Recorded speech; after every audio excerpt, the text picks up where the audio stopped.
Hello everyone and welcome back to another video from Crazy Gamer. In this video, I'm going to show you how to change your download queue on Epic Games. So let's get started right away. First of all, open up the Epic Games application on your device. And if you haven't logged into your account already, proceed forward with your email address and your password. Once you are logged in and taken into the homepage, you will find various different games that you can download or buy within the store.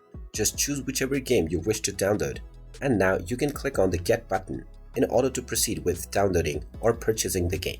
Once you have finalized your order and made your payment, click on the Place Order button, and now the game will be added onto your library. Click on the View in Library option, and now you will be able to find the various different games which you have purchased. Now you can click on the game that you wish to install, and you will be asked to choose the directory. After entering the directory or clicking on Browse to navigate to it, click on the Install button.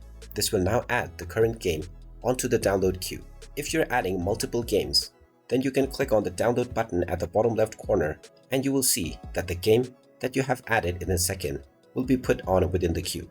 Now if you wish to move this up within the queue, then you can simply pause the game that is currently downloading. You will then need to cancel the installation of the first game, and then the second game will automatically begin to install before the first one. Now if you wish to install the other game after this one is completed, then you will simply need to go back to the game and then click on the Resume button. And there you have it. That is how easy it is to change your download queue within Epic Games. If you find this video helpful, make sure you hit that like button and subscribe to our channel if you haven't done so already.